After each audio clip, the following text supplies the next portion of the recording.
Yes, kuisnya itu ada yang kuis biasa sama UAP. Mungkin lebih detailnya bisa buka di Bima aja, terus silabus sama sih. Aku ambil dari sini. Yang bener yang ini maksudnya ya. Itu presentasi yang tadi mungkin kok gede banget. Sebenarnya itu kayak di 100%-in buat lab. Yang presentasinya kalian bisa lihat di sini aja di silabus Bima ya. Jadi kita ada dua. Yang pertama itu lab assignment, kalau di Bima ini kalian lihat itu adalah kuis pertama. Itu berarti harusnya jalan di pertemuan ketiga.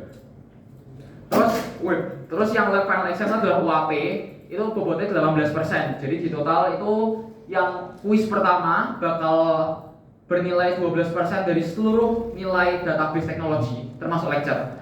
Itu lab kuis ini yang pertama itu nilainya 12%. Jadi kalau 100 ya dapat 12 poin begitu ya. Kalau yang kuis kedua atau kita sebutnya UAP, ujian akhir praktikum, itu 18%. Jadi bobotnya lumayan gede buat dua kali kuis ini. Selamat datang.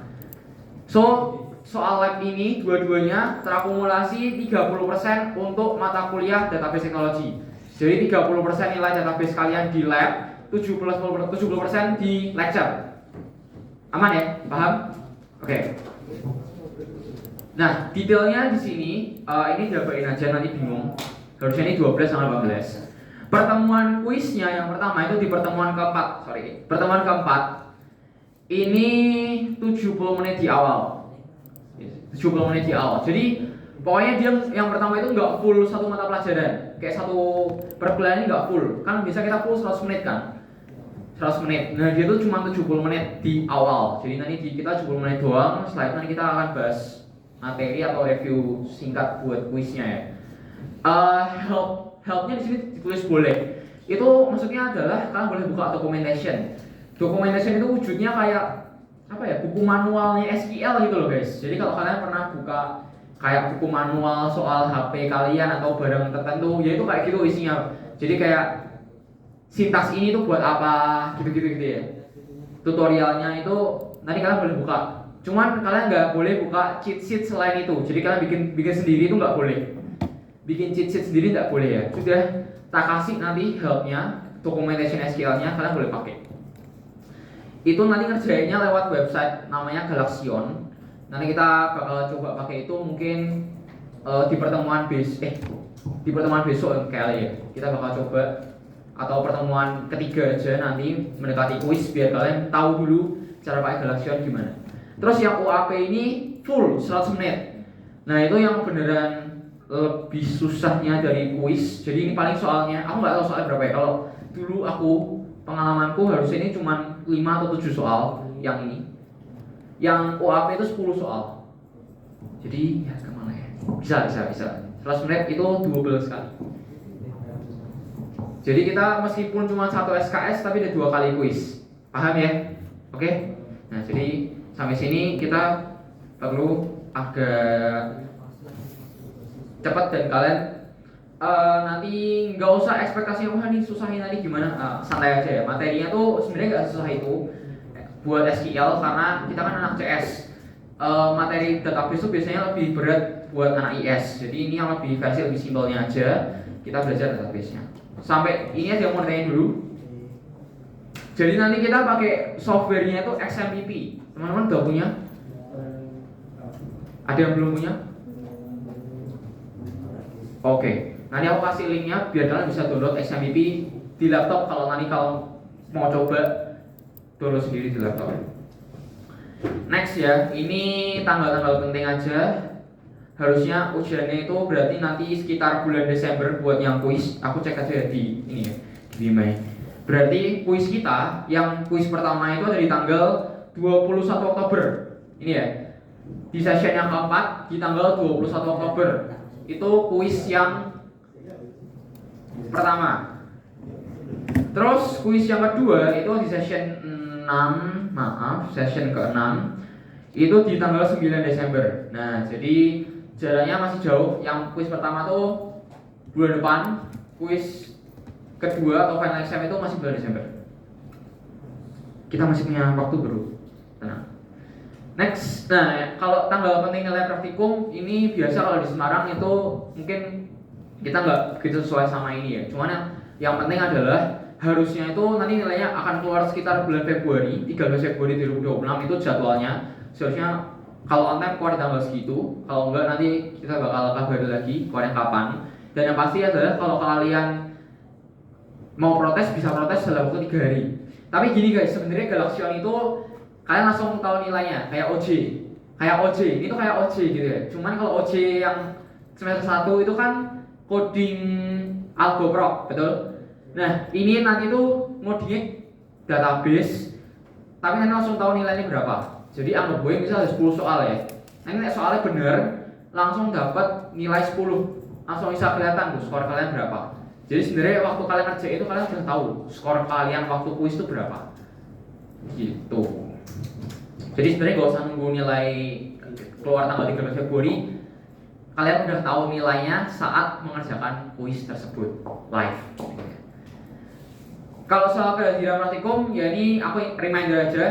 Pokoknya kita datang itu jangan sampai terlambat. Aku kasih toleransinya kayak biasa ya, 30 menit maksimal kalian boleh masuk. Kalau lewat dari 30 menit berarti tidak akan aku absenin. Begitu juga kalau misalnya kalian datang ke sini absen tok, jok ditinggal keluar ke kantin atau pulang, berarti nanti checklistnya bisa aku revoke atau hilangin. Kalian di semester yang ketiga ini sudah punya jatah online, ya? Ya, kalian bisa manfaatin jatah online itu sebaik-baiknya, tapi tidak boleh saat kuis. Oke ya, ingat-ingat ya, kalian boleh online ataupun absen, tidak hadir ya. Maksimal satu kali, jadi online itu boleh 1 kali, absen itu boleh 1 kali karena 1 SKS. Tapi tidak boleh di pertemuan yang ada kuisnya. Berarti tidak boleh di pertemuan ke-4 dan 6, karena di pertemuan ke-4 dan ke-6 kita ada kuis kan. So bolehnya online atau bolos adalah pertemuan minggu depan. Pertemuan 2 minggu lagi, yaitu pertemuan kedua, atau pertemuan ketiga, atau pertemuan kelima. Oke ya. Jadi jangan sampai ada yang online di pertemuan ke-4 dan ke-6, karena usianya harus onsite. Mengerti? Nanti aku sampai remind lagi di grup.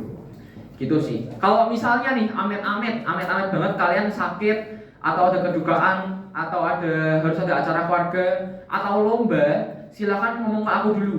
Jadi kita bisa izin kalau lomba ke SADC nanti baru ngurus ke LSC. Kalau misalnya ada sakit dan lain-lain kita bakal ngurus ke LSC atau video support apa perlu. Nanti pokoknya kita bakal urus supaya kalian bisa bisa ikut susulan gitu ya. Karena seperti Kay dulu pernah kena dispensasi karena banjir. Oke, itu aja sih. Tapi jangan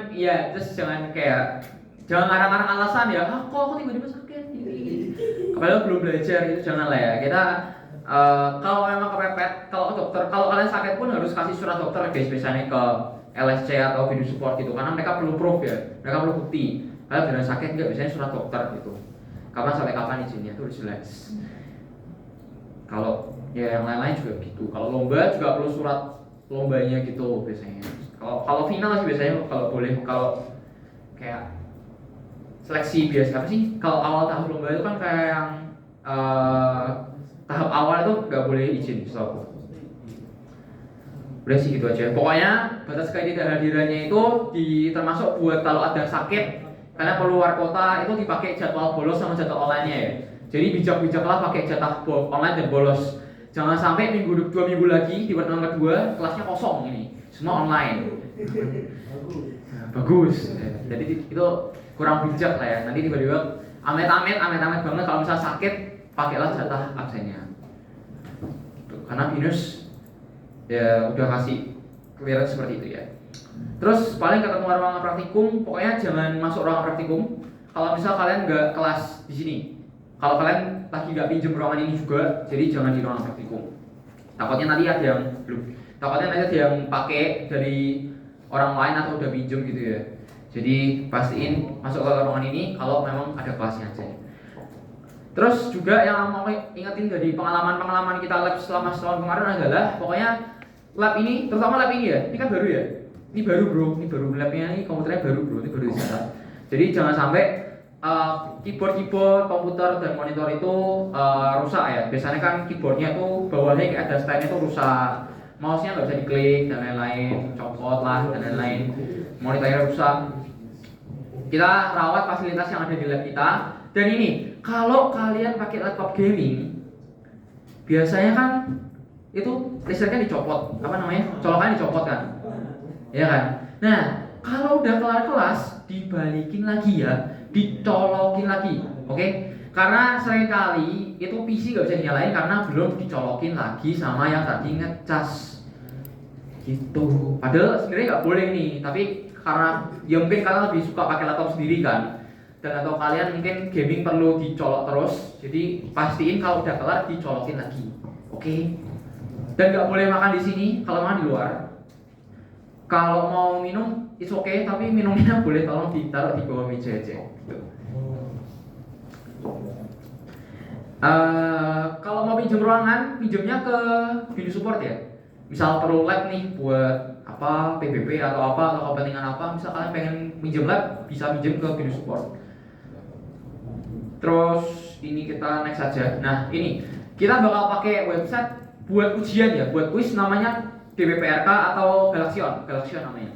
Jadi DBPRK itu bisa diakses lewat dua cara. Ini yang pertama, socs1.binus.ac.id/dbprk.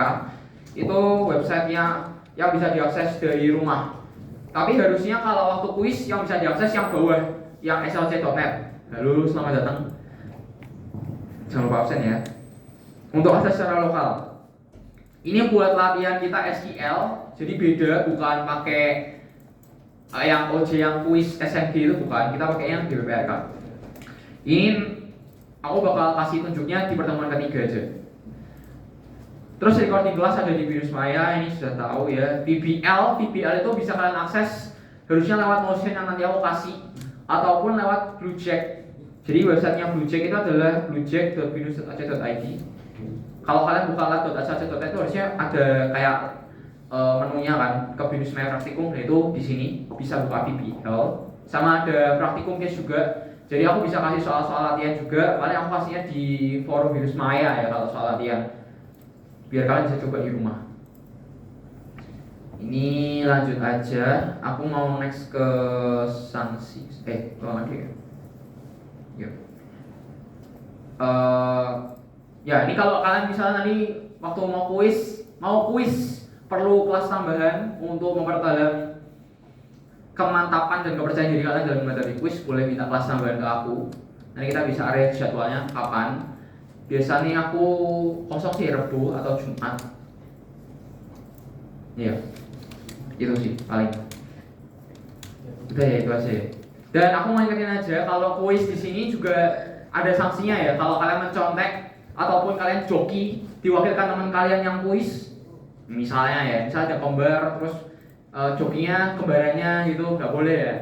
Jadi harus yang kuis itu adalah diri kalian sendiri dan nggak boleh mencontek. Karena kalau nyontek itu nilainya 0. Kalau ada joki atau kayak dikerjain sama orang lain, meskipun semoga tidak ya, itu bisa diskorsing 1 semester. Jadi tidak enak. Udah, gitu aja yang mau ditanyain buat briefing ini. Review rules kita dan penilaian tadi ada 2 kali. So far aman? Bisa diterima ya? Oke. Begitu saja kalau yang itu. Terus aku mau next dulu ke PPT selanjutnya, ini sebut aja. Jadi dari kami SLC masih membuka lowongan pekerjaan bagi teman-teman yang mau jadi aslep. Ya, jadi kita buka NAR 261 buat yang aslep yang mau mengajar di tahun 2026 semester yang pertama, maksudnya berarti semester 4 kalian. Nah, kalau kalian mau mobility berarti aku saranin tidak usah daftar ya, karena kalau daftar berarti kan harus full time di sini. Kalau mau mobility ya silahkan mobility aja. Kalau mau mobility terus habis itu daftar aslep di Jakarta juga bisa. Ada sih teman kayak gitu. Jadi dia mobility di Jakarta ke Kemanggisan, habis itu dia daftar aslep di Kemanggisan. Itu juga boleh, bisa. Tapi kalau yang ini berarti kalian daftarnya sekarang itu buat aslep di Semarang selama harusnya sih sama ya, mungkin full time 1 tahun biasanya. Jadi aslep itu nggak cuma ngajar, tapi juga nanti kalian juga meresi, bikin soal juga, sama kerjain soal-soal buat improve diri kalian. Jadi nggak cuma belajar mata kuliah yang kalian akan ajarkan di Semarang, tapi kalian juga belajar mata kuliah yang ada di kampus-kampus lain, yaitu misalnya belajar big data lah, belajar machine learning, deep learning, terus hacking juga kayak penetration testing itu belajar, jadi beneran macam-macam. Dan random belajar bikin Flutter, app iOS juga, jadi banyak banget portofolio bisa kalian bikin selain cuma ngajar tok gitu. Benefitnya apa? Itu tadi belajarnya lebih banyak, bahasannya macam-macam, tidak cuma belajar di kuliah tok. Jadi aku merasa senang jadi aslab karena aku bisa coba belajar karena terpaksa sih. Jadi kan harus ngerjain ya, jadi harus belajar bahasa-bahasa yang lain macam-macam, apa ya, Python, iya pasti Flutter tuh belajar, suruh Android Studio nyoba, R Cisco, ini hampir semua sih, berarti ini semua udah pernah gitu. Jadi belajar macam-macam banget guys. Linux juga pakai buat big data, itu juga belajar. Soft skillnya juga pasti karena kalian bakal kuliah sambil ngajar, jadi perlu time management buat nyiapin kuliah, nyiapin ngajar, ngerjain tugas dan lain-lain. Terus juga harus tanggung jawab berkomunikasi dengan mahasiswa dan juga soft skill lainnya. Benefit utama dari aslab apa? Ya, yang pertama adalah gaji. Yaitu gajinya berapa? Kok gajinya itu kalau kalian mau searching UMR Semarang ya kira-kira segitu. Terus kita dapat THR juga, saya dapat THR. Terus benefit lainnya juga parkir gratis. Kalian kalau mau karir pet lanjut permanen, jadi kan aku karyawan nih, tapi sekarang karyawan kontrak, meskipun full time ya, aku karyawan kontrak di sini udah jalan 2 tahun. Kalau misalkan kalian mau jadi aslab, udah nyaman di sini, mau lanjut jadi karyawan yang permanen, itu bisa. Jadi nanti bakal jadi di sini terus ngajar, atau kemungkinan besar ada juga beasiswa BINUS S2, kalian bisa jadi dosen. Kayak Miss Vio, kayak Pak Freddy, itu dulunya aslab. Begitu. Dan juga dapat medical benefit ya, jadi BPJS kalian dibayarin sama BINUS. Terus benefit lainnya pasti dapat SAT. Jadi SAT, tapi udah penuh lah ya, SAT aman kan? Udah ya, tidak valid berarti promosi SAT. Kurang menggiurkan. Requirements-nya sih sama ya, BINUSian, algobroknya minimal B. Terus tanda kontrak, misterinya SOCS. Restricted itu umur kan waktu daftar minimal 18 tahun. Harusnya sih udah 18 kan itu sini. Nah, kalau kalian berminat, kita ada 4 tahapan buat aslab. Seleksinya itu ada 4 tahapan. Yang pertama itu ada initial test, yaitu testing psikotes. Tahu kan psikotes? Nah, psikotes gitu. Terus nanti ada yang kedua itu ada programming test. Programming test ini tuh kalau dulu ya, waktu awal-awal kuliah pasti akan sangat kaget, betul Andrew? Karena susah, ngerjainnya kayak soal algobrok tapi level lebih susah, betul? Jadi dia kayak ngerjain 5 soal algobrok plus kayak bikin game konsol sederhana. Misalnya kayak game Tetris, tapi dalam bahasa C gitu ya. Terus kalian bikin yang simple selama 90 menit kalau nggak salah. Nah itu sih susah, jujur susah. Saya dulu tidak kelar, tapi saya lolos juga sampai akhir. Karena pokoknya kalau kalian mau join aslab itu kan banyak ngerjain tugas-tugas. Yang penting dikerjain terus aja. Pokoknya kalau kalian niat ngerjain terus ya pasti bisa. Kalau semaksimalnya gitu ya. Kalau kalian bolong-bolong bisa aja nanti di-cut di tengah-tengah karena ini orang nggak niat nih ngapain lanjut gitu kan.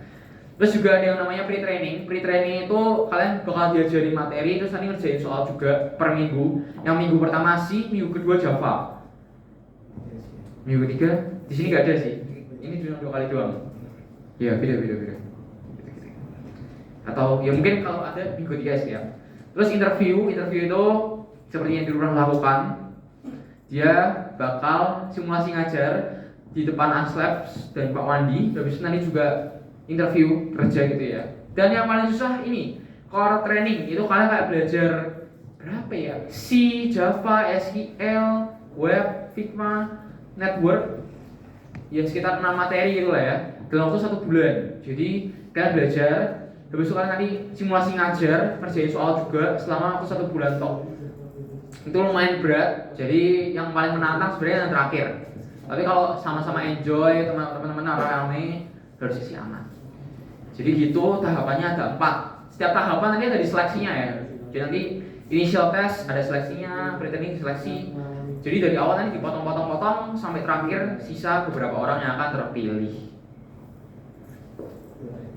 Kalau mau join, kita buka pendaftaran sampai akhir bulan 27 September. Bisa joinnya lewat link ini bluejack.binus.ac/. bluejet.binus.ac.id/nar, bisa diakses di rumah kalau mau join, atau scan QR ini. Gitu. Kalau ada yang mau tanya-tanya soal Aslab, boleh tanya ke aku, Vanessa, Budi, Stephen Orlando, Yudis, Maxi, Osusto, siapapun Aslab ya, boleh tanya. Gitu. Udah sih, gitu aja. Ada yang mau ditanyakan? Aman ya, so far ya. Kalau begitu, kita akan masuk ke materi kita hari ini. Jadi kalau dilihat ini materinya banyak, cuman sebenarnya yang 3 poin terakhir itu aku bakal bahas lebih banyak minggu depan. Karena ini sebenarnya materi minggu depan, cuma di CO-nya jadi tulis, yaudah aku tulis saja.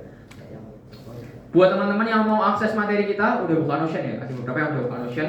Ini Notion kita di bit.ly/db tag kelas. Boleh dibuka aja di PC kalian masing-masing, bit.ly/db tag kelas. Hari ini kita akan coba untuk belajar database. Tadi udah dibahas database apa saja oleh Bapak Dimas. Belum ya sepertinya ya.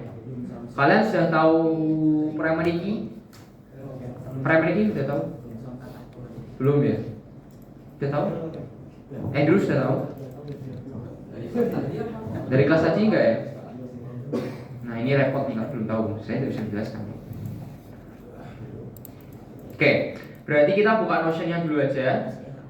Aku bakal jelasin buat dasar database-nya. Jadi sebenarnya materi di kelas lab itu pure modding sebenarnya guys. Jadi pure bukan modding sih, nge-query SQL ya sebenarnya. Pure nge-query SQL, cuman karena kita belum tahu database apa yang mau kita query. Jadi aku kasih gambarannya dulu. So buat database teknologi ini sebenarnya kalau kalian sering dengar SQL atau kalian dengar database itu yang dipikir kalian mesti kan data, betul ya? Data itu rupanya macam-macam lah. Ada KTP kalian tuh juga data, nama kalian data, KTM kalian data, semua yang ada di sekitar kalian itu adalah data. Nah, tapi kenapa kita harus belajar yang namanya database teknologi ini? Ini tuh kita belajar data SQL, boleh.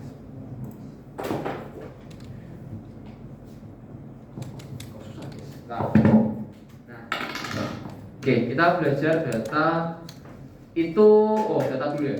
Data, sulit sekali. Data itu ada 2 macam sebenarnya. Data itu ada yang terstruktur dan yang tidak terstruktur. Kalau data yang terstruktur atau yang structured itu adalah gampangannya itu data yang sudah bentuknya tabel. Misalnya kayak gimana? Kalau di Notion itu boleh di scroll aja. Terus kalian buka yang normalization. Nah, ini tuh adalah contoh data, tapi ini datanya kalau bisa dibilang data yang kotor, masih data yang belum dipisah-pisah sesuai hukum normalization. Kalau data yang sudah benar itu seperti yang paling bawah ini. Nah, ini sudah data yang dipisah-pisah. Jadi kalau kalian lihat data, terus bentuknya sudah jadi tabel, atau kalian bikin tabel di Excel kayak nama peserta atau booking atau yang lain-lain itu. Nah, ini tuh data yang structured. Kalau data unstructured itu berat data yang bentuknya tidak tabel gitu, unstructured.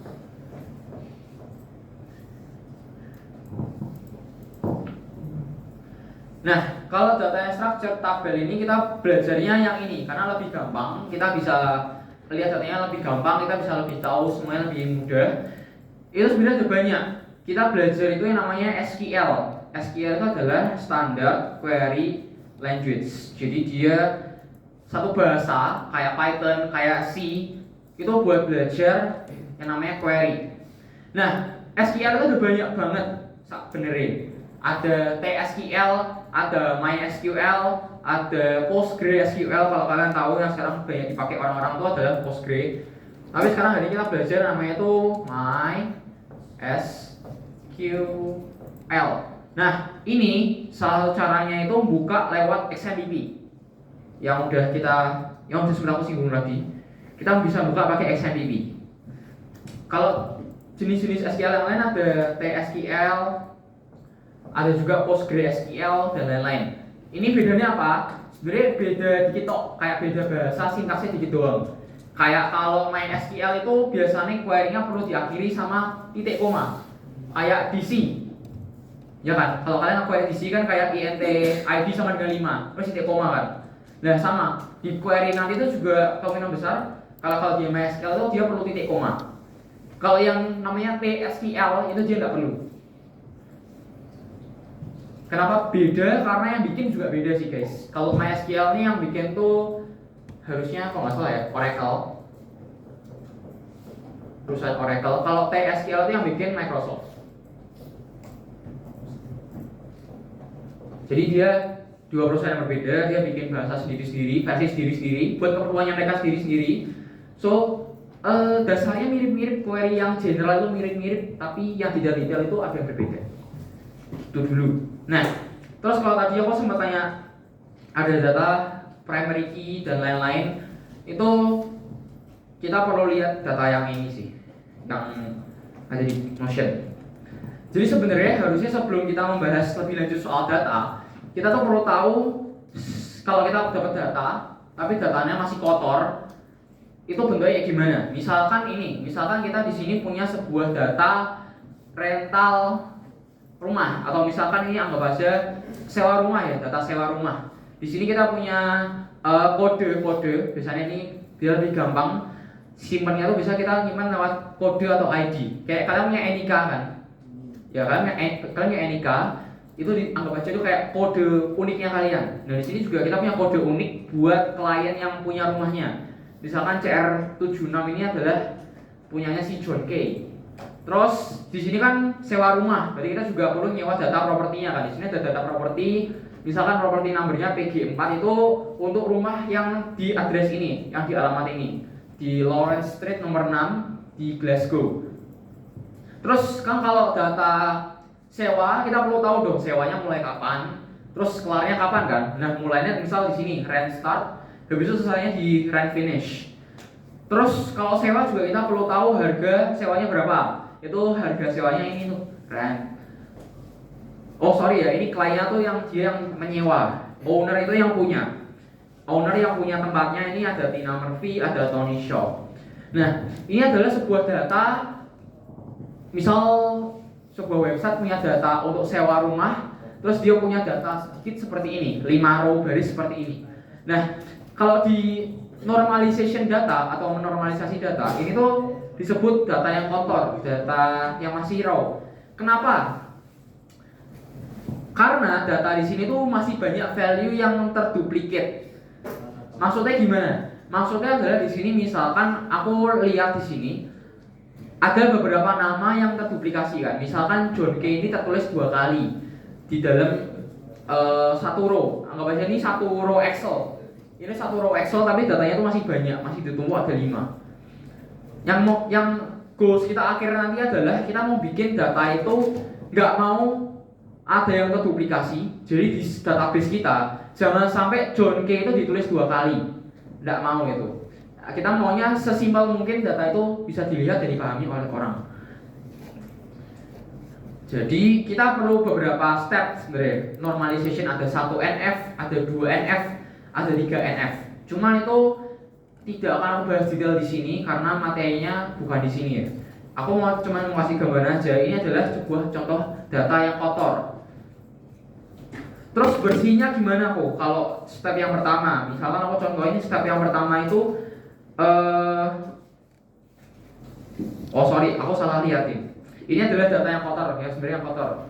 Ini ya. Jadi dia kan punya 2 row nih. Row yang pertama itu adalah John K di sini tuh ini kan harusnya ada 2 row nih. Ini row yang pertama, ini row yang kedua. Tapi kayak digabung jadi satu ini kan, karena sama-sama John K yang pinjem. Nah itu nggak boleh kayak gitu. Harusnya dibikin yang kayak tadi yang kita lihat, dibikin kayak gini dulu. Nggak apa kayak keduplicate gini nggak apa. Yang penting semua selnya itu ada isinya dulu yang pertama. Jadi kalau kalian mau bersihin data, goals yang pertama itu adalah ya normalization. Aku tulis di Notion aja atau di Notepad aja. Kalau kita mau normalize data atau mau data normalization, yang pertama mau kita cek adalah apakah ada sel yang kosong. Kalau ada, diisi dulu. Biasanya tuh karena datanya di merge. Makanya sebenarnya kalau kalian punya data di Excel, kan kalian sukain nge-merge data kan, kalau sama, ya kan? Itu sebenarnya nggak boleh kalau di data science atau kita berurusan sama data, karena kita perlu semua sel itu ada isinya. Nah, setelah kita mengisi data-data yang di merge itu tadi, itu akan hasilnya seperti ini. Nah, ini belum selesai. Kita perlu membuat yang datanya itu berulang, kayak kliennya ini. Kliennya ini kan berulang, ada John Kay, ada Alan Stewart. Nah, kita bisa ambil basisnya ini dulu. Oh, kita lihat nih, kliennya itu keulang loh. Ada John Kay 2 kali, Alan Stewart disebut 3 kali. Mending daripada mereka jadi satu, kayak gini, kita pisah aja. Kliennya itu jadi tabel sendiri. Jadi kliennya kita pisahin jadi tabel sendiri. Terus sisanya kita simpen di sini. Tapi cara gabunginnya gimana? Kan tetap aja kita mau data kita yang dari sini dan di sini tuh berelasi. Cara tahunya gimana? Kalau data row ini tuh yang minjem si John Kay, kita masih punya client number. Jadi goals akhir ini kita, kalau misalkan ada data yang terpisah, kita harus misahin satu ID buat jadi patokan relasinya. Di sini adalah dari klien kita mau lihat John Kay itu ID-nya CR76.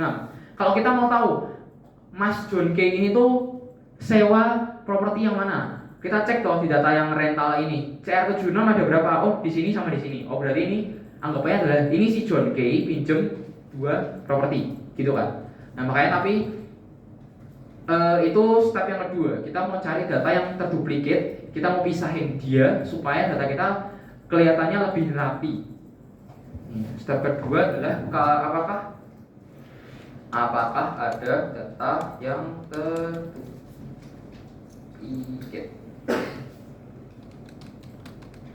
Ya, memisahkan data terulang di relasi terpisah. Ini cara lainnya sih. Jadi ini di step 1 NF itu ada cara yang tadi, cara yang isi ini, cara 1 atau cara 2. Jadi bisa aja ini aku 1A 1B aja sih. Ini aja. Jadi kalau misalkan ternyata nggak ada yang di merge, tapi ada yang terduplikat, ya kita pisahin. Terus kalau itu dipisah, kita ngeceknya gimana? Nah ini mulai ribet karena bahasnya Pak ada kayak ketergantungan antar data, tapi yang jelas jadinya kayak gini. Kita pisahin aja data-data rental kan, tadi ada rental sama ada properti, kan beda tuh. Properti kan pasti asetnya di situ toh, propertinya kan pasti akan di situ-situ aja. Kalau data yang sebelumnya kan propertinya ada yang keduplikat nih, Six Lawrence kan ada disebut 2 kali. Jadi kita mau pisahin lagi nih, karena ada data properti yang terduplikasi, berarti propertinya kita mau pisah jadi tabel berbeda. Ini propertinya kita bisa jadi tabel yang berbeda. Terus lanjut. Nah yang ketiga ini tuh masih sama lagi sih kayak tadi, karena dari ownernya sendiri, Tony Shaw ini disebut 2 kali. Nih Tony Shaw ini disebut 2 kali. Kita nggak mau tuh ada data yang terduplikasi kan, disebutnya 2 kali. Kalau sama kita bisa pisah jadi owner itu tabel sendiri. Nih kalau detailnya tuh sebenarnya ada yang namanya partial dependency sama transitive dependency. Kalau mau lihat-lihat lebih detail bisa dibaca di Notion aja, cuma nggak bakal gitu dalam. Biar kita tahu aja kalau data itu ternyata perlu ada proses dari data yang kotor sampai kita pisahkan dia itu jadi data yang rapi. Kliennya sendiri, rentalnya sendiri, terus propertinya kita punya data tabel sendiri, ownernya punya data tabel sendiri. Jadi nggak ada value data yang terduplikat. Misalkan ini addressnya ya udah rumah yang di sini tuh cuma 1 doang, ownernya di sini data cuma 1 doang. Yang boleh keduplikat tuh kayak kode-kode aja, kayak ID-nya tuh boleh keduplikat nih, kayak nih CR76 ada di sini 2 kali, itu nggak masalah karena kita perlu datanya saling terkoneksi lewat ID. Yang mau kita coba buat hari ini itu adalah misalkan kita mau buat sebuah data kayak gini tapi di SQL. Nah, cara simpelnya gimana? Kita mau bikin database, kita mau bikin table, kita mau masukin data itu lewat aplikasi software yang namanya XMPP. Jadi boleh dibuka di PC kalian. Namanya XAMPP. Yang perannya ini. Sorry. Ini ya, boleh diklik aja.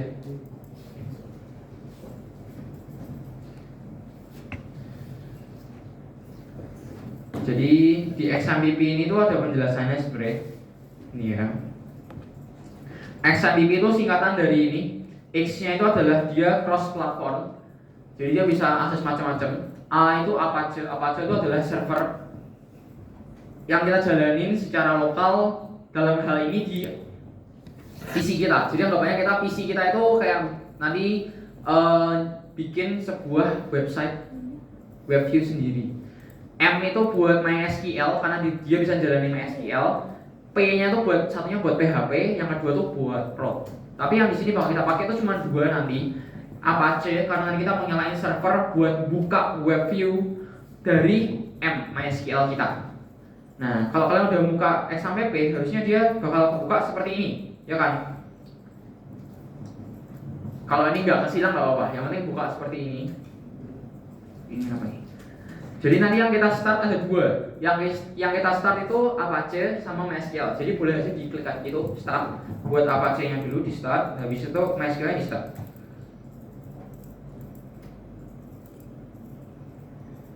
Nah, harusnya hijau.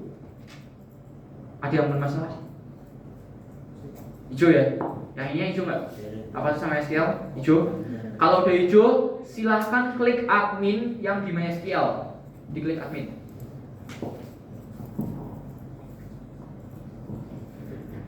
Buka ke website. Yes. Nah, oke. Jadi dia itu jalan di port 3306 di localhost kita. Jadi kalau kalian lihat URL-nya, itu harusnya kan misalnya localhost ya.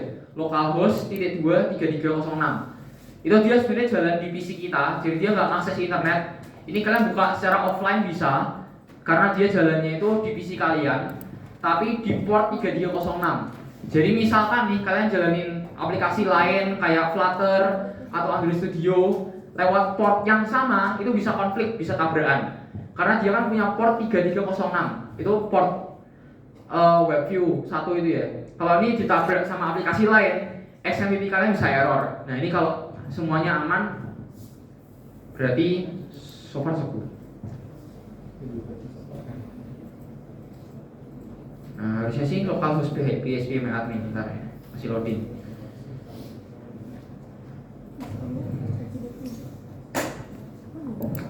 Jadi sebenarnya aku bisa buka dia di server 127.001.23306. Wih, kok salah.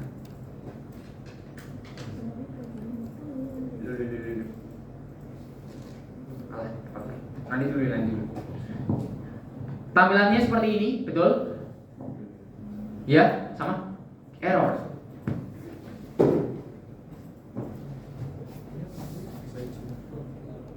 Oh, MySQL ya.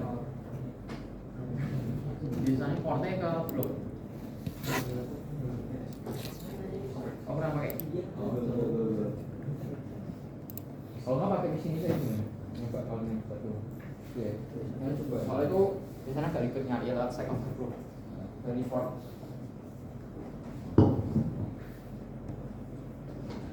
Soalnya aku mau share database juga, jadi pakai PC Windows saja.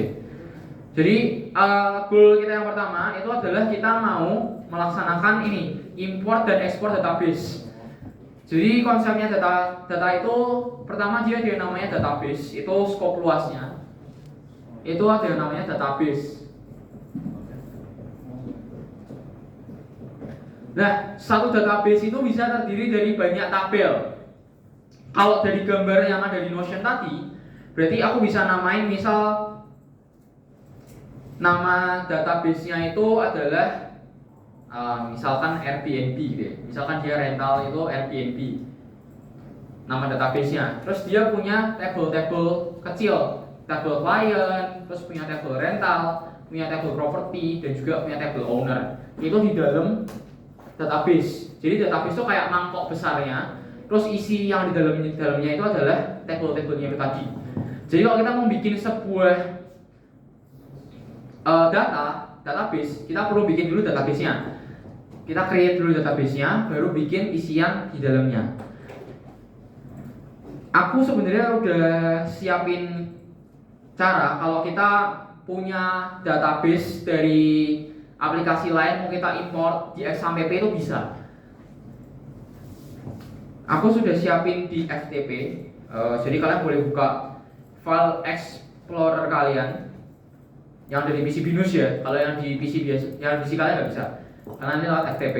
Jadi boleh ke FTP di kiri search bar ini, barnya ini di kiri ada yang namanya FTP. Ketemu? Diklik aja, double klik. Harusnya di punya kalian ada itu import SQL kan itu. Nah itu diklik tapi di copy, nggak bisa dibuka di situ ya, di copy, dimasukin aja ke D, ke data D, di data D di paste. Udah paste ya. Nah sekarang kita bakal coba gimana caranya kalau kita punya database terus mau ngimport ke XAMPP. Di copy dulu data D. Ada yang belum copy? Ada yang kendala FTP-nya?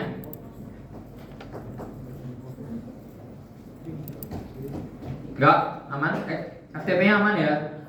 Udah. Mau bawa kirim ke laptop musim? Oke. Ya boleh. Kalau kita udah copy paste, sekarang yang bakal kita lakukan adalah mengimport ke phpMyAdmin. Nah di sini bisa kalian lihat itu ada banyak banget menunya di phpMyAdmin ya, ada databases.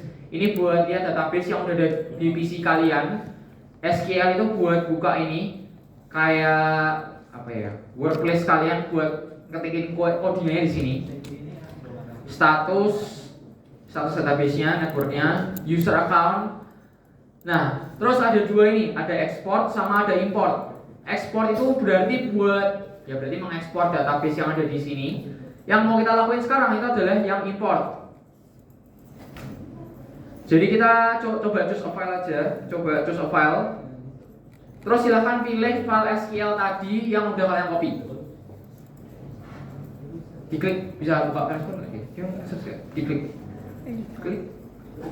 Terus buka aja coba.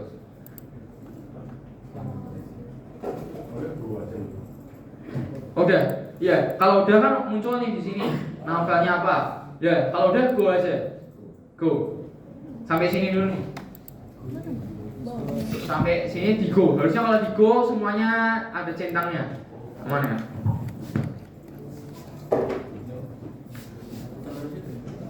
Ini kah?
Oh enggak, jadi buka sini.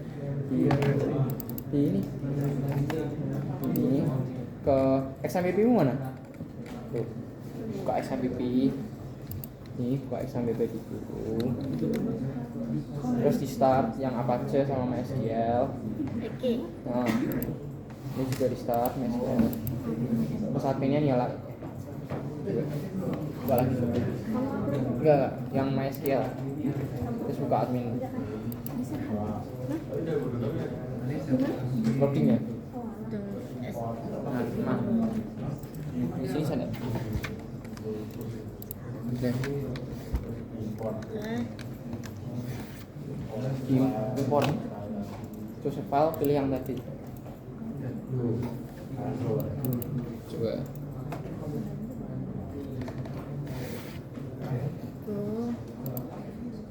Nah, di sini. Ya. Oke ya. Oke, udah aman teman-teman yang lain? Bisa? Ada error lagi? Enggak? Oke, jadi ini adalah cara buat import database yang udah jadi ke PHPMyAdmin. Jadi ini sebenarnya adalah file SQL yang udah jadi. Kalau kalian buka itu isinya udah ada query-nya macam-macam buat create database dan lain-lain. Caranya seperti itu kalau mau create. Tapi hari ini kita mau coba gimana caranya kita mau bikin query itu dari awal, nulis dari awal. Kalau yang import ini tuh kalian coba buka aja filenya tadi, mana ya? Buka aja, double klik gitu ya, bisa atau dibuka di notepad. Nah ini, itu ada beberapa query-nya. Jadi pertama-tama yang dia lakuin adalah dia bakal bikin database. Terus kita perlu pakai database-nya dan bikin tabel-tabelnya. Nah, cuman yang bakal kita lakukan hari ini tuh adalah kita mau bikin aja coba dari awal.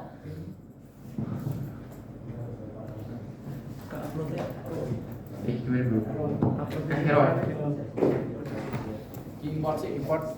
Kamu Import. Terus file. Terus Tuh kan masih gitu. Kira ada sendiri coba. ada. Coba dari sini. Oh, dari ini ngambil filenya. Belum, udah tahu sih. Ini masih di sini kan ya? Masih di sini kok, Pak. Kembali ke Kayak versinya gitu. klik. Pilih lagi.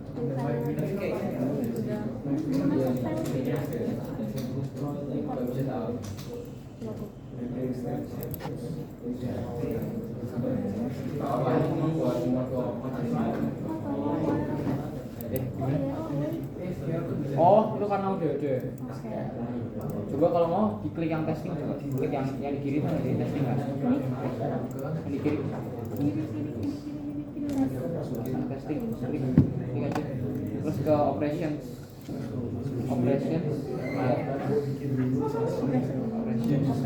Terus di drop database. Bawah kamera. Oke, bisa nggak? Nah, coba diulang lagi. Terusnya bisa.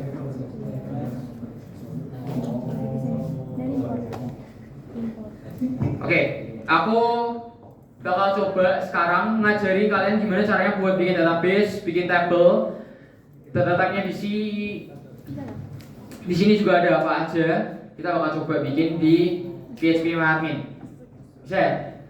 Kalau misalkan kalian yang dapat error cannot import database karena testingnya itu exist, karena itu kemarin udah sempat aku testing sih, jadi kedouble gitu. Dia nggak bakal bisa bikin lagi. Kalian nggak bakal bisa import lagi karena udah ada. Jadi kalau itu berhasil, berarti kemarin udah kehapus. Gitu aja. Oke, jadi stepnya yang pertama kita mau bikin dulu ke SQL aja. Mana ya? Ke SQL aja. Pencet new ya, yang di new terus ke SQL. Kita mau bikin dari awal.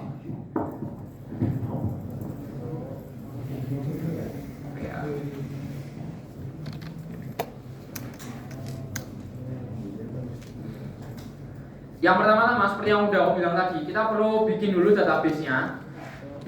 nama function atau sintaksnya itu adalah create database. Nah, habis create database, kalian harus kasih tahu nama database-nya apa yang mau kalian bikin. Di sini namanya, misalkan kita mau bikin yang kayak tadi yang dari Notion buat rental. Misalkan kita bikin aja create database apa ya? Jangan add lah, water BNB. Aneh banget, jangan deh apa ya? Fire BNB.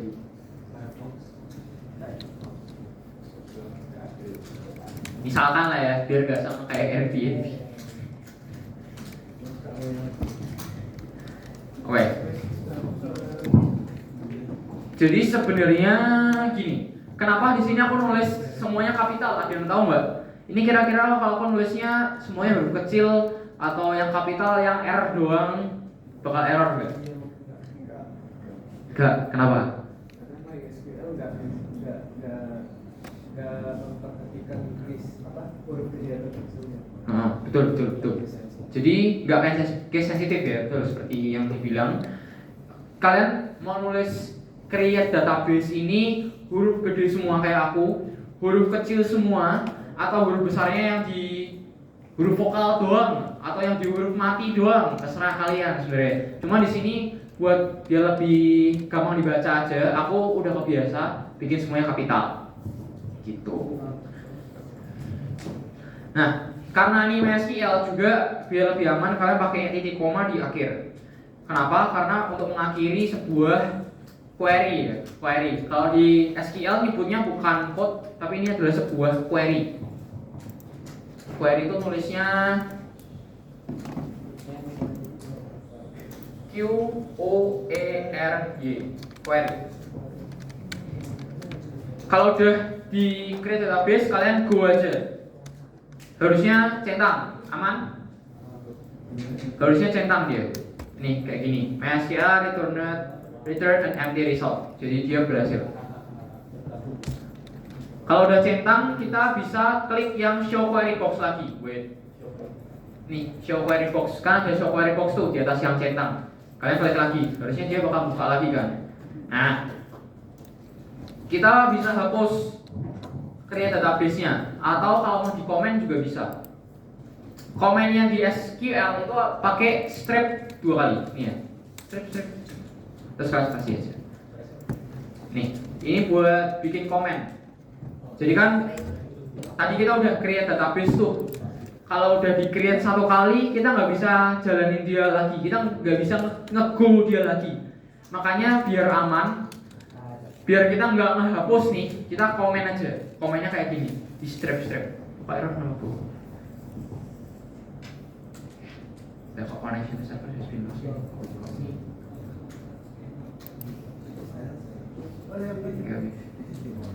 Sudah. Oke, aman ya. Terus step kedua, wait, ini create. Jadi create itu kalau mau kalian kasih komen, keterangan gitu ya, untuk membuat database di MySQL. Catatannya lagi adalah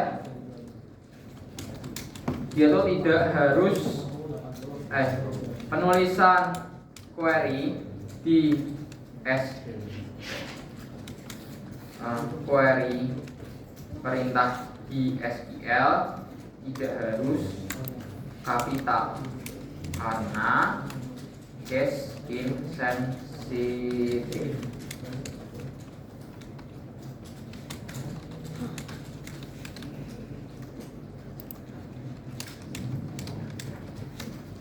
Ya, itu notesnya kurang gede nggak itu? Kalau gini bilang kelihatan nggak bro? Kelihatan? Atau kurang gede? Kelihatan. Soalnya agak sulit membesarkan. Gitu. Terus kalau udah kita create, itu kita perlu kasih perintah juga buat use atau pakai database yang mana.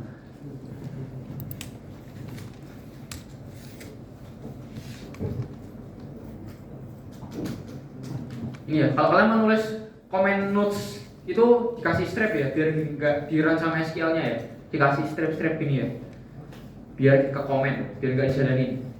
Kalau kalian nggak kasih komen ntar dia ngerang. Nggak pakai slash ya. Kalau lagi hashtag. Tuh. Terus kalau udah kita bikin database-nya, gimana kita tahu MySQL ini bakal pilih database yang mana? Itu kita harus kasih perintah ke dia. Perintahnya adalah use ya. Kalau kayak yang tadi itu kan juga ada use. Nih, use. Bukan use hero. Kita perlu kasih tahu ke MySQL kita mau pakai database yang mana nih.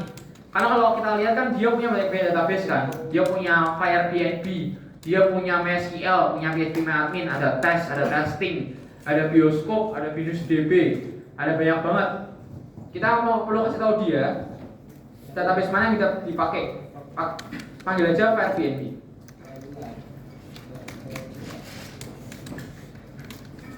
Terus waktunya di sini ya. Oke, sepertinya harus agak cepat. Terus kalau udah di use, kita nanti bakal aman nge-query setelahnya. Yang pertama mau kita lakuin hari ini adalah kita membuat sebuah tabel di SQL. Caranya tinggal create table, bilang aja create table. Terus kasih nama tabelnya apa? Kalau yang tadi aku tuh di menurut yang ini ya, karena ada 4 tabel, ada client, ada rental, ada owner. Misal kita yang simple dulu nama kliennya lah. Biasanya aku bikin nama tabel itu kasih MS. Kenapa? Karena keterangannya MS itu tuh singkatan dari master table. Master table itu bisa kalian bilang adalah tabel utama yang berisi data yang berisi tabel utama. Jadi misalkan MS client itu adalah tabel yang berisi data utama, isinya klien tok. Kalau yang owner juga kita bisa bikin jadi master table, dia jadi tabel utamanya. Tapi kalau kayak transaksi yang rental itu kita bisa sebut aja dia data rental. Karena kenapa? Karena dia perlu gabungin relasi sama tabel-tabel yang lain. Rental itu kan tadi isi tabelnya ada kayak properti klien yang mana, properti yang mana. Jadi ini kan kayak sebuah transaksi ya. Dia klien itu sewa properti yang mana. Nah, kita perlu bikin dia namanya yaudah rental aja, atau ini adalah properti foreign gitu aja, enggak apa-apa. Tapi klien sama owner itu kan datanya dia nggak berubah, dia datanya yaudah ini aja isinya. Kita bisa anggap dia sebagai master table. Dia juga nggak punya relasi sama tabel-tabel yang lain. Dia ini berdiri sendiri. Kalau dia dihapus itu nggak masalah. Tapi kalau yang rental ini dia post, itu bakal masalah karena dia punya key ke yang lain-lain. Jadi kita bisa sebut dia adalah master table. Kalau kita lihat klien itu punya 2 data. Di sini adalah data client number sama client name. Biasanya di MySQL kita ada beberapa tipe data. Kita masuk ke materi selanjutnya. Kita punya beberapa tipe data. Ini cara bikin isi kolom tabelnya tuh tinggal nanti gini. Di spasi aja boleh, terus kasih buka kurung, terus enter. Nah, di sini kita bakal mengisi kolom-kolom yang ada di sebuah tabel. Format ngisinya adalah aku komen ya, di sini nama kolom, terus tipe data, terus baru opsional, key-nya dia apa, dan keterangan lain-lain. Jadi misal keterangan lain-lain, misalnya key dan lain-lain. Itu formatnya ya, ini format sama dengan. Jadi ada nama kolom, ada tipe data, ini aja. Ada nama kolom, ada tipe data, dan ada keterangan yang perlu kita isi. Misalkan tadi ada client number, aku lebih suka kasih nama kolom itu juga harus yang rapi. Caranya gimana? Sebut aja. Misalkan ini adalah tabel master untuk klien, berarti sebut dulu klien. Baru kasih keterangan, itu datanya nomor atau data nama. Kalau nomor biasanya aku kasih namanya itu ID, client ID. Jadi biar rapi ya, jangan sampai nanti namanya MS client langsung tulisannya ID, name, dan lain-lain. Karena bisa aja kedobelan sama owner. Owner kan juga isinya cuma ID sama name. Nah kita bingung tuh, yang mana? Yang mana? Jadi yang lengkap kalau kasih nama kolom, client ID. Terus tipe data. Tipe data itu kalau buat teks ada dua. Yang pertama adalah char, character. Itu kita bisa kasih keterangan dalam kurung juga. Panjangnya mau berapa?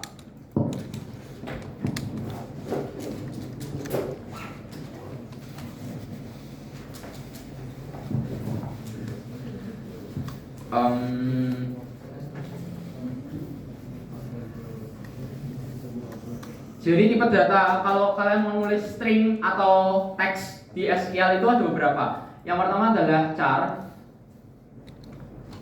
Char itu dia kalau kalian udah kasih nih, charnya itu harus isinya 5.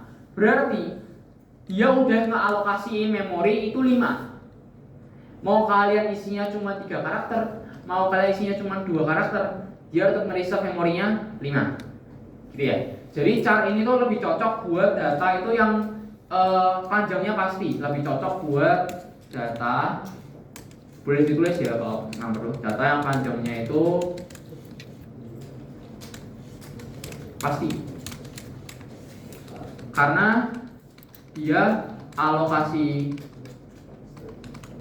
memorinya atau space-nya itu fix,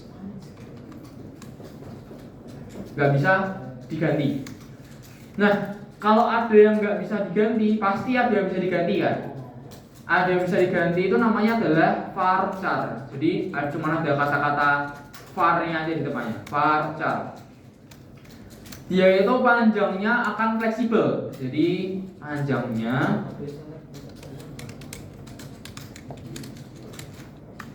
fleksibel. Kalian misalkan nih punya data varchar isinya 20. Kalian isi ternyata cuma 10, cuma 8 karakter, ya udah dia kalau nyesuaiin. Jadi lebih hemat. Gitu ya. Nah, cuman enaknya kalau data cari itu ya buat yang pasti-pasti, misalkan data NIK. Data NIK kan pasti misalkan 11 digit. Kalau misalkan lebih dari 11 atau kurang dari 11, kita bisa kayak nge-trigger gitu, wah ini datanya invalid nih. Dan biar kita pasti ngalokasi memori karena udah tahu oh isinya bakal 11, ya udah kita bikin aja 11. Biasanya buat data-data ID yang pasti panjangnya.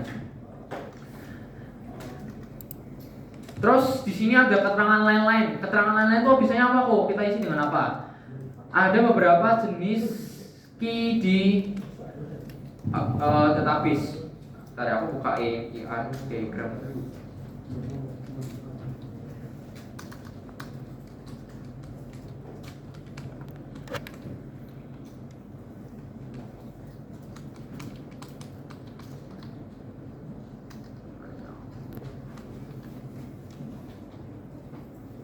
Ya, harusnya lebih enak tuh gambarnya seperti ini sih. Jadi ini adalah gambar contoh database. Kalau ini buku. Nah, di sini kita juga bisa lihat relasi-relasi dalam sebuah tabel-tabel itu kayak gimana. Jadi kalau kita mau bikin database itu harusnya ada patokan ini dulu, IRD-nya dulu, baru kita bikin dalam bentuk database. Ini lebih jelas lah daripada versi yang tadi klien yang kita lihat. Kalau buku ini bisa kita lihat di sini coba ya. Ini adalah sebuah database untuk peminjaman buku karena pembelian buku karena ada customer, ada dia keranjangnya. Terus di sini adalah dia belinya berapa aja, ini ada bukunya, terus gudang bukunya dia ada, terus ini data soal author dan publishernya. Di sini lengkap. Kalau di database seperti ini, itu kalian bisa lihat kan ada garis-garisnya kan, itu adalah relasi antar database-nya. Harusnya ini dibahasnya di lecture sih seperti ini ya. Cuman ada yang penting, maka aku buka ini. Yang pertama itu adalah kita perlu yang namanya primary key. Ada yang perlu namanya primary key. Primary key itu kalau di ERD kalian lihat coba tabel yang di apa ya? Misalkan yang gampang kan kayak tadi ada klien, misalkan di sini kita punya customer. Customer itu di sini dia bikin primary key-nya itu adalah email. Primary key itu apa? Primary key itu adalah satu kolom data yang merupakan isinya tuh unique value.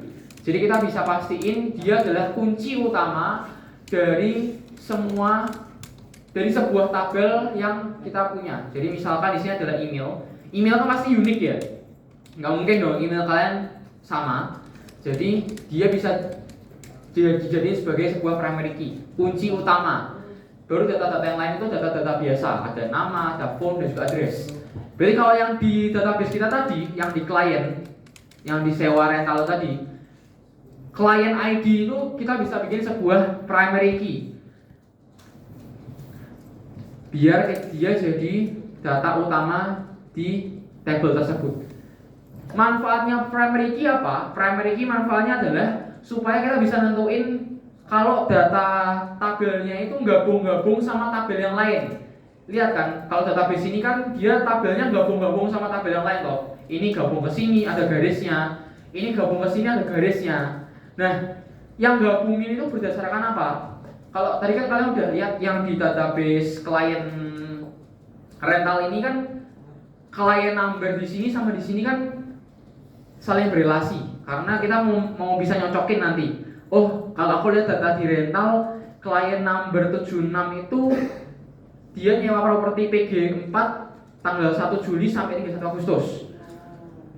Nah, tapi kalian kan perlu tahu tuh CR76 itu siapa sih?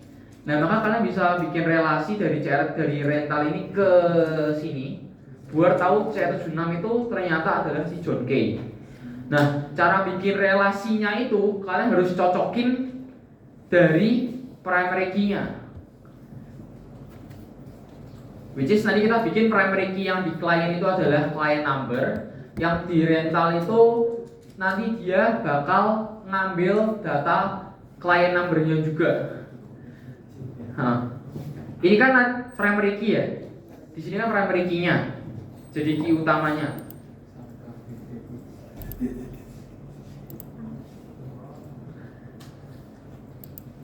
Kayak yang di sini juga dia punya primary key email, dia connect ke keranjang shopping.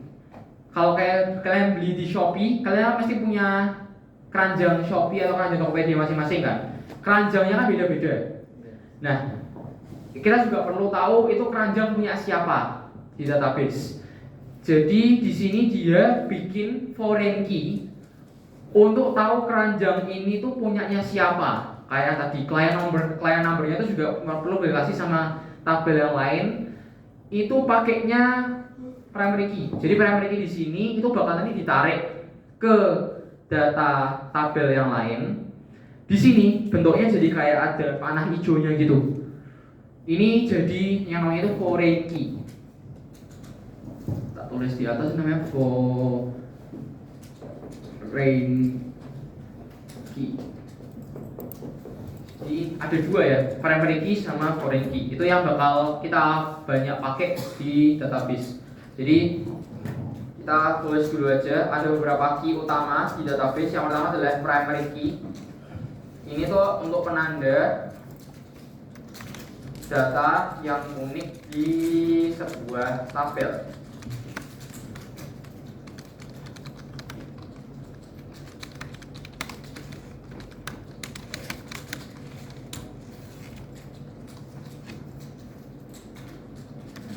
Kalau foreign key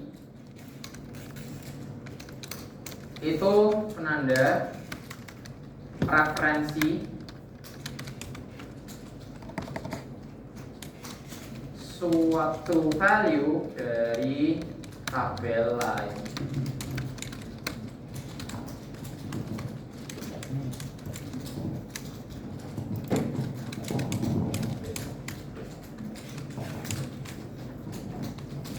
So di sini buat yang client ID aku bisa tulis dia adalah primary key-nya. Gitu. Sorry.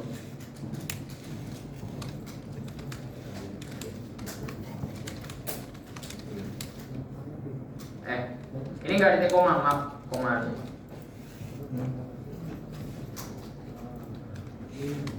Oke, udah bikin primary key-nya, diketik primary key udah.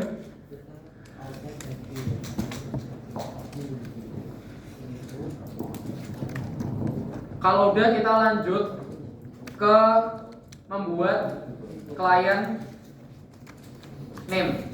Jadi kita perlu data nama juga, kita tulis saja client name. Client name itu kan nama. Nama itu kita nggak bisa tentuin panjangnya, tiap orang beda-beda. Namamu bisa lebih panjang, nama temanmu bisa lebih pendek. Jadi kita nggak boleh pakai char karena kita bakal boros. Misalkan satu orang itu punya nama yang panjang, orang lain punya nama yang pendek. Daripada kita alokasiin yang panjang semua, kita boros memori. Jadi kita pakainya yang varchar supaya dia bisa fleksibel. Nama-nama orang yang panjang kita kasih panjang, yang pendek kita kasih yang pendek sesuai nama orangnya. Tapi yang perlu kita tulis ke SQL adalah value maksimum yang mungkin untuk data kita itu berapa. Misalkan kita mau kasih sebuah value 255. Ini udah gede banget. Ya kayak kita bikin char nama di edisi gitu lah ya. Kita kasih data nama di struct itu 255. Sama lah. Kita kayak bikin struct gitu. Nah, cuma di sini karena kita nggak perlu bikin dia jadi primary key, kita nggak perlu tulisin keterangan apapun. Kita bisa enter aja, terus tutup bracket yang di atas tadi. Jadi ini kan tadi dibuka di sini bracketnya, silakan ditutup di bawah. Terus dikasih titik koma.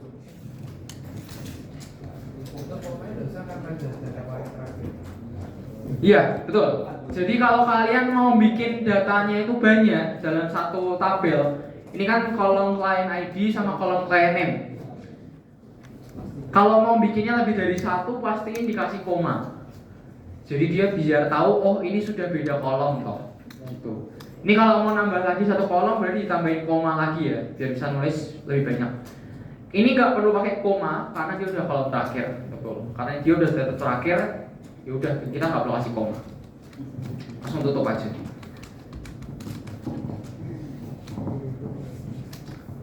Sampai buat tabel, ada yang mau ditanyain nggak?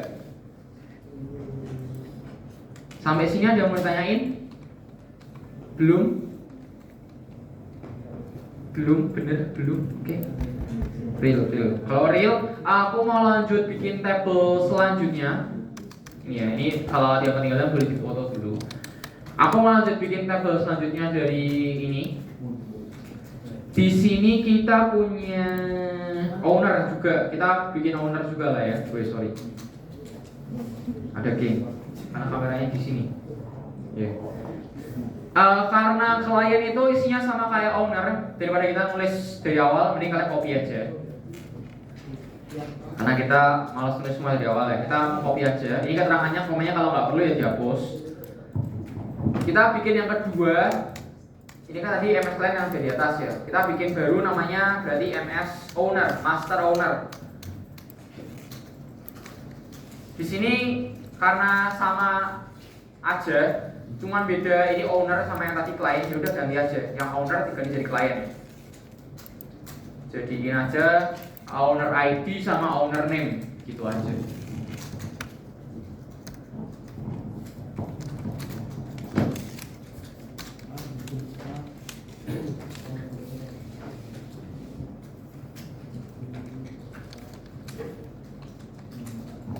Oh iya. Udah ditulis, diketik. Aku bisa nambahin keterangan di sini ya. Jadi kita ada keterangan di SQL, data itu nggak boleh kosongan, karena nanti kita bakal masukin data, input data. Kita bisa ngatur, kita bisa bikin aturan, datanya itu nggak boleh diisi dengan data kosong. Jadi kita bisa ketik di sini tulisannya not null. Not null itu buat bikin aturan kalau data yang dimasukin ke owner name itu pasti tidak boleh null atau kosongan. Jadi kalau kalian input data tuh nggak boleh dikosongin langsung di enter gitu ya, nggak boleh. Dia tidak bakal terima. Terus yang primary key tadi perlu nggak kok dibikin not null? Itu sebenarnya tidak perlu karena primary key itu close-nya sudah termasuk, pasti primary key nggak mungkin diisi kosongan. Gitu.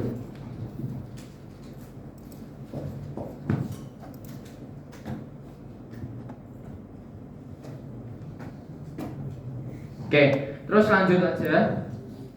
Kita mau bikin relasi antar dua database. Kita mau bikin property foreign ya. Property foreign di sini kan kita tahu mau bikin data property mana yang bisa disewain. Di sini ada property ID-nya berapa, alamatnya di mana, biaya kalau mau sewa berapa, terus ownernya siapa. Nah, ownernya siapa ini kan dia berelasi sama database owner, master owner kan. Karena ini tuh cuma value top, tapi kunci utamanya dari sini.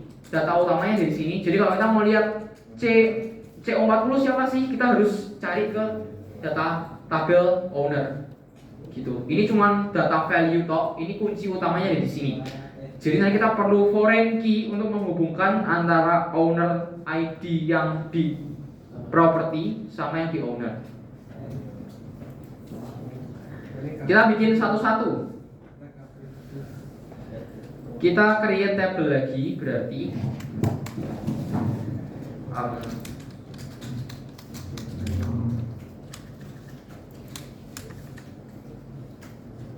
kita create table namanya misal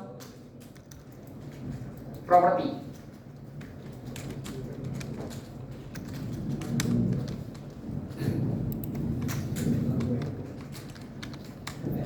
Di sini kita bisa bikin kayak tadi aja sama. Karena namanya property, kita biar rapi bikin aja property baru kasih ID. Aku udah biasa bikin ID itu pasti char 5, jadi kita ya udah samain aja ya. Bikinnya char 5 primary key.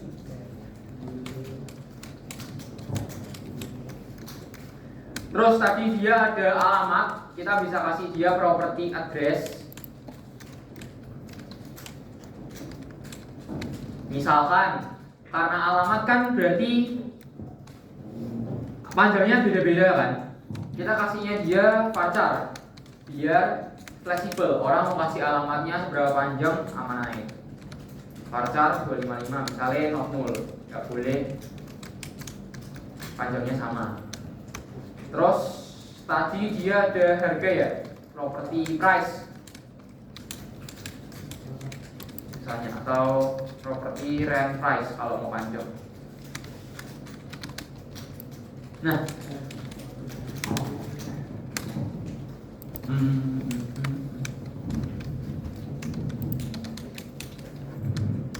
udah diketik sampai sini. Kalau property rent price, kira-kira kita mau ngisi data type-nya apakah teks atau angka? Angka kan? Kira-kira kalau data type angka di SQL apa? Integer, ya integer. Sama ya, ini integer jadi pakainya int aja. Di sini ada banyak. Kalian kalau mau kasih harganya itu desimal, koma atau float gitu ya, itu bisa. Namanya desimal.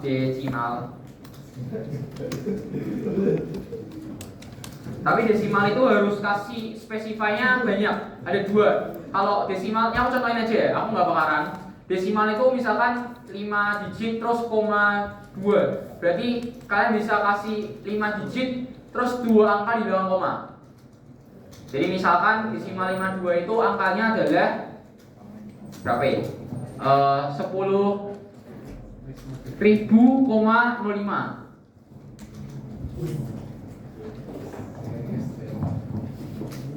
Cuma aku pakainya INT aja, beda sama INT not null.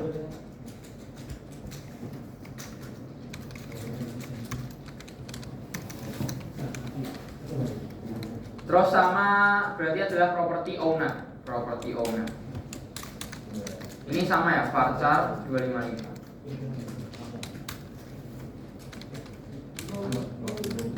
Nah,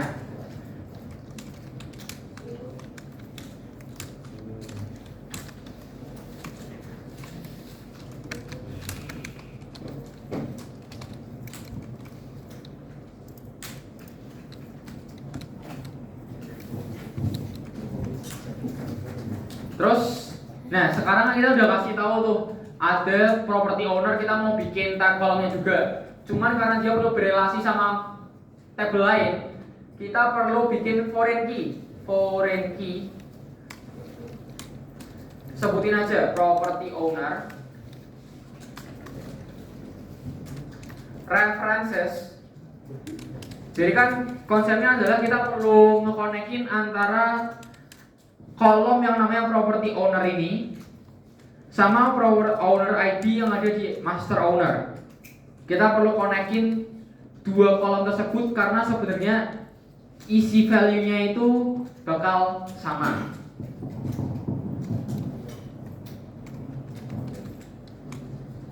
References itu dia perlu, yang pertama adalah nama tabelnya MS Owner dalam kurung kolom yang dijadikan referensi, yaitu adalah owner ID. Owner ID.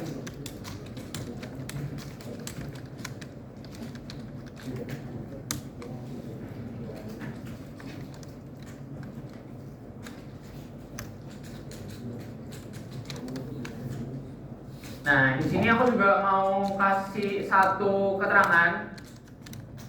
Keterangannya itu adalah kalau kita mau bikin wait, ini ada error ya guys. Ini kalau ada yang kayak cacing merah di bawah itu, ini kurang koma. Ya.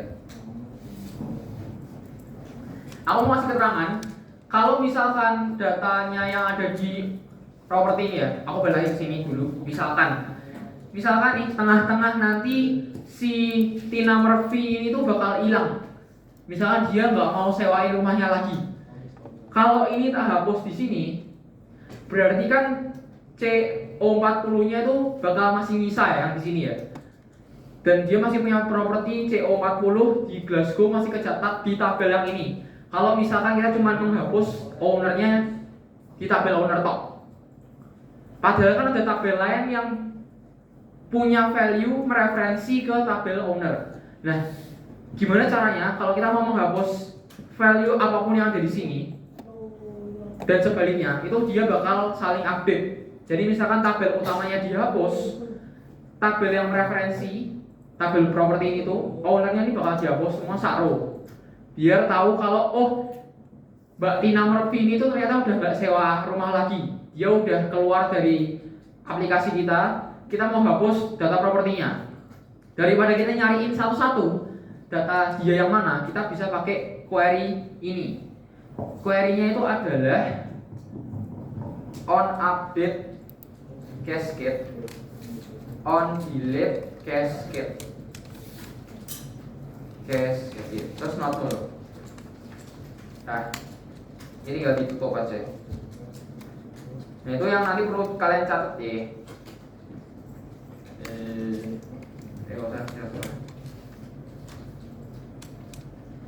Jadi on update cascade itu ada di Notion sih notesnya. Dia itu nanti bakal update data di tabel yang mereferensi, yaitu tabel properti ini. Misalkan diupdate datanya, namanya diganti bukan Tina Murphy jadi Tina M, itu bakal diupdate juga di data properti. Atau kalau misalkan on delete cascade, itu berarti nanti kalau datanya dihapus, kalau data di master table dihapus, bakal ikut kehapus. Ini diupdate. Oke, semoga masih terlihat.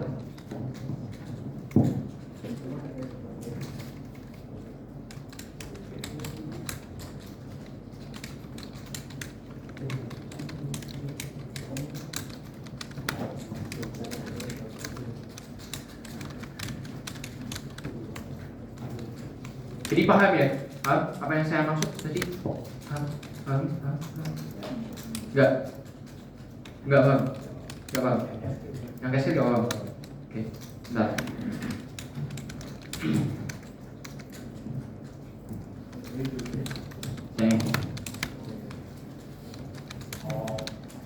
Paham? Nah, real. Dua-duanya nggak bos ya, dua-duanya nggak bos. Jadi kalau yang di MS Owner tuh Tina Murphy kan tadi namanya. Kalau kita gantilah jadi Tina M. Enggak, jadi misalkan ID-nya aja, ID diganti. Tadi CR apa? CO40 ya, CO40 diganti jadi CO41. Tapi kan di properti tadi nulisnya CO40 tuh. Nah, kan harusnya Tina Murphy ini CO41 jadinya. Jadi dia bakal keganti juga. Kalau itu pun dihapus, CO41-nya dihapus, ya yang di properti CO40-nya dihapus, sak row dihapus. Jadi auto update, auto delete. Ada yang lain masih ada yang belum paham sampai titik ini? Properti yang di properti kita pakai property owner bukan property. Oh sama, ini nama tok sih, beda nama tok sih. Ini mau bawa sih, owner ID juga nggak apa-apa sih. Ini owner ID ini kan, ini juga nggak apa-apa. Sebenarnya ini beda, ini penamaan apa ya? Kalau foreign key itu namanya harus sama. Aku balik ke sini ya. Jadi misalkan di sini kan tadi kita namain master owner itu owner ID. Terus yang di sini tadi aku namanya property owner. Itu cuma penamaan kolom aja. Jadi namanya beda enggak apa-apa. Cuman asalkan kita udah netepin ada relasi antara kolom property owner dan juga owner ID. Kalau udah kita kasih relasi foreign key itu kayak tadi ya, udah kita jelasin kan. Foreign key antara property owner, dia mereferensi tabel master owner untuk kolom owner ID, terus on update cascade, on delete cascade. Jadi dia udah bakal kebikin tuh. Itu cuma penamaan doang sih. Jadi aku mau tak balik misalnya itu kan tadi property owner, aku mau pakai owner ID terus nanti referensinya pakai property owner itu enggak apa? Enggak, nggak bisa gitu, nggak bisa gitu, nggak bisa gitu. Foreign key itu harus misalnya kayak gini ya. Foreign key setelah itu tuh harus tabel apa kolom di tabel sekarang. Kan sekarang kita di tabel property itu, which is di tabel yang ini kan, tabel yang ini kan. Kita mau nyebut, kita mau bikin referensi untuk kolom owner number. Tadi kita sebutnya property owner. Ya, dari sini kita mau mereferensi bikin relasi ke sini kan, master table owner. Jadi kita tulis saja references itu kayak bikin garisnya itu tadi, bikin garis ke sini itu references. Referencesnya kemana? Ke owner kan, terus ke kolom owner ID-nya. Masih ada yang belum lagi? Paham? Gitu Pak. Jadi urutannya nggak boleh ya, nggak boleh ditukar. Yang setelahnya tulisan foreign key ini tuh adalah nama kolom yang ada di tabel properti sekarang. Yang ada di sini itu kita sebutin dulu. Baru dia mau mereferensi kemana? Dia mau ambil datanya itu kemana? Kalau ada value C40 tuh ngambil datanya kemana? Ambil datanya ke sini, ke tabel owner.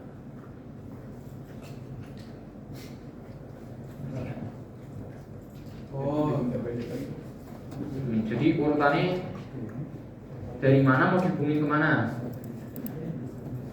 Tapi di situ kan pakainya ID, kalau di sini kan pakainya property owner. Nah, itu masalah. Itu emang dibedain sama Lucian atau? Itu emang aku bedain supaya penamaannya lebih rapi, tiap tabel itu rapi aja. Oh, oke.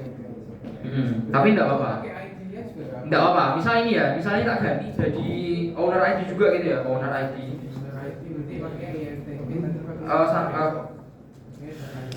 Pakainya ini sorry ini owner ID pakai char ya tadi ya. Sorry ganti guys.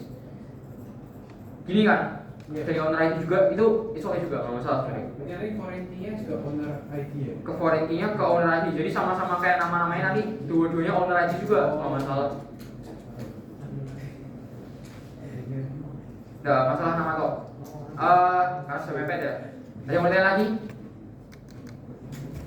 Gimana?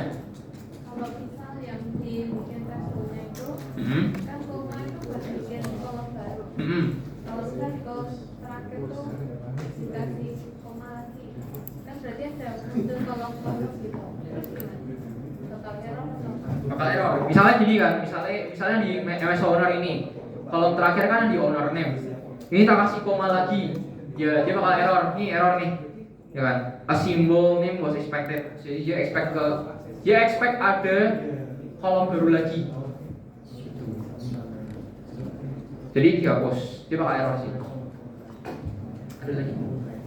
Udah. Yang lain ada lagi? Sampai sini? Udah ya? Kalau udah, silakan di go. Error enggak? Ya, harusnya tidak error. Error tuh.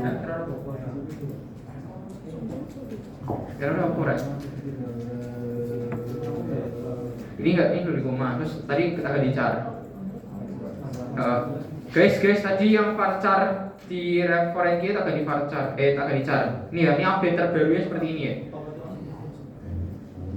Ini sama tadi namanya ganti karena ada yang tanya. Jadi tak ganti aja. Sebenarnya namanya nggak masalah, kalau namanya tetap property owner nggak masalah. Cuman ini tipe datanya tadi salah, harusnya char 5 bukan varchar 255. Coba dirun lagi. Oh ini sudah ada. MS lainnya siapa buat? Berarti MS lainnya harus dikomen. Error. Kalau misalkan tadi kan kalian udah nego sekali, udah nego sekali kan, terus ternyata error tuh. Tadi sebenarnya yang MS client sama MS owner sudah dibuat sama MySQL-nya. Kalau kalian go lagi, coba lihat baca errornya ya, coba scroll. Itu errornya apa? Table MS client already exist bukan? Database exist. Itu berarti create databasemu belum komen.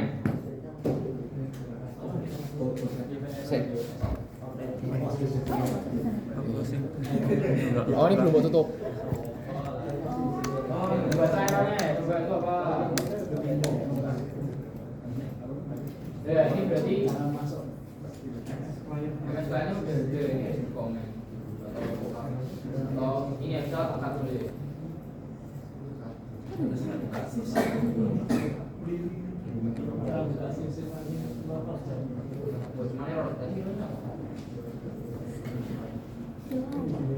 Kamu ngaku bukan?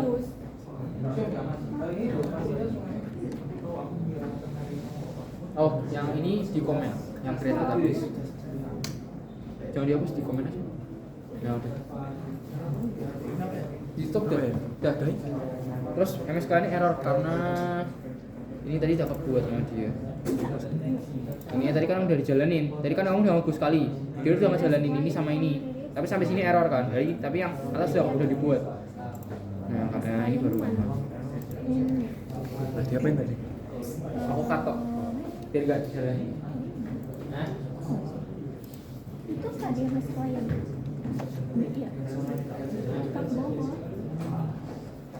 Ini errornya tadi tulisannya apa? Dijemuat. Kas lagi. Mana Wun? oh, Coba tanya kokonya. oh. Bilang dulu ya berarti ya. Kan tadi itu dia udah jalan sampai sini, ini udah jalan. Ini udah jalan juga. Tapi sampai sini dia error kan, tadi merah di sini kan.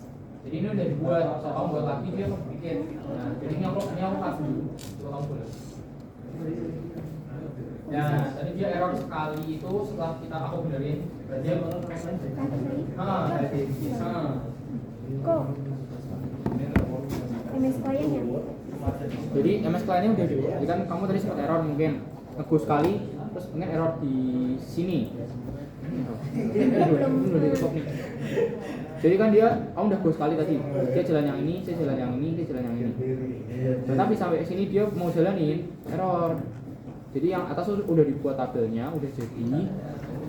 Terus kamu mau jalan lagi, makanya nggak bisa. Makanya kita harus hilangin dulu. Hilangnya bisa di komen atau mau di cut, aja.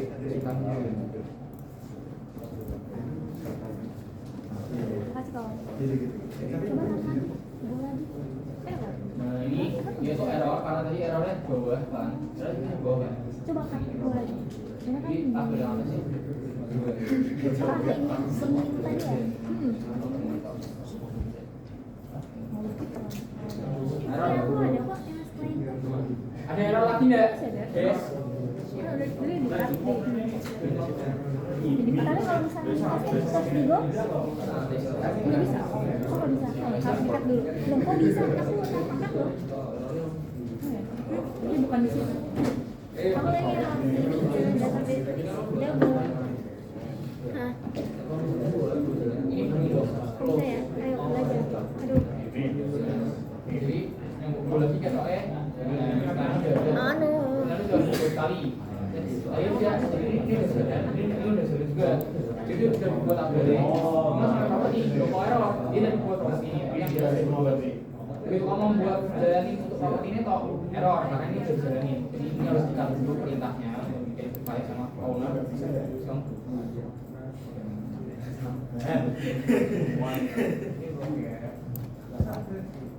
Ownernya udah juga ini bukan aja nanti kopas banget. Kan udah jadi owner aja tuh.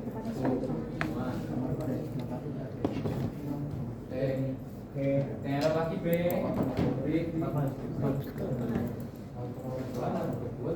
Kamu error kenapa? Belum tak itu. Coba diku. Oh, MS lainnya udah. Ini MS lainnya sama ownernya di-cut dulu. Coba minjem. Mereka kamu udah nge-go sekali. Yang di sini nggak error, dia udah bikin. Nah, tapi kan errornya di sini toh. Jadi dia nggak lanjut bikin properti. Begitu kamu nge-go lagi untuk selesai revisi yang properti, klien sama ownernya sudah dibikin sama dia. Oh ini kamu bikinnya, ini kamu bikin 2 kali. Yang bener yang mana? Yang bawah kali hapus aja. Jadi ini ya, ini kan udah dibikin sama SQL-nya. Kita cut aja, ini jalanin. Properti ini udah kebikin. Oh ya wis lah. Nah, kalau mau,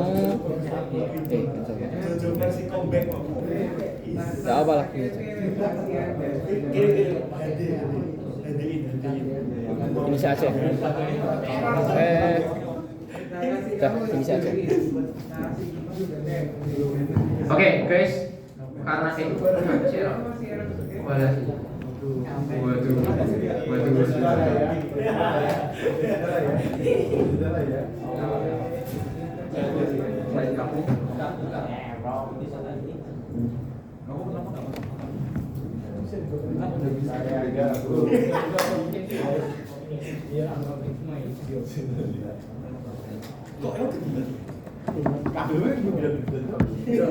Oke, guys, jadi di sini itu kalau SQL-nya kalian close, nanti dia nggak bakal ke-save.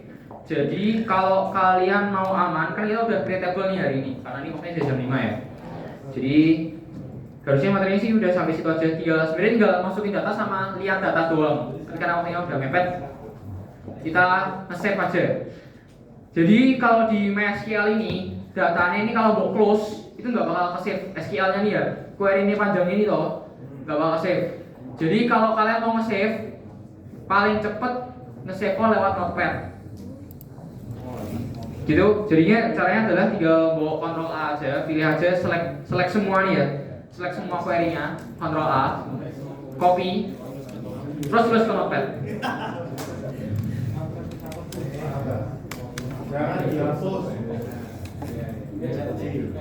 Dah, bikin file baru di Notepad, di plus aja itu kalau buka, di plus atau new, bikin file baru, di paste, udah di paste kayak gini, dah, Ctrl S, udah ya, Ctrl S ya, dia bakal buka buat nyimpen kan, silakan simpen di data D, data D. Terus penamaannya diganti semua. Ini ya, file name-nya diganti, misal hari ini berapa? Sesi 1.SQL, jangan txt. Nih, namanya coba gini aja di bypass. Jadi kita namanya sengaja namanya buat SQL, sesi 1.SQL. Dah.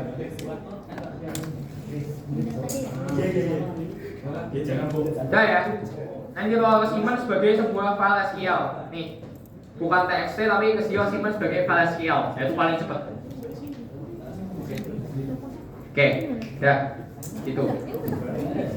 Aku presensi kalian, boleh sambil beres-beres. Iya, tetap. Kalau ada error mau tanya boleh, bentar di sini.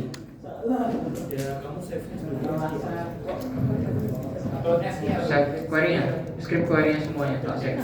Nah, kalau mau di save gitu ya, bisa mau dikerjain di rumah atau kalau enggak buka aja dari Notion. Oh ini semua ada presensi hari ini ya, aman ya.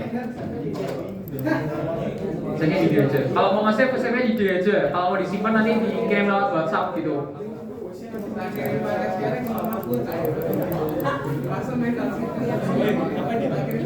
Kalau ini bisa di ekstrak.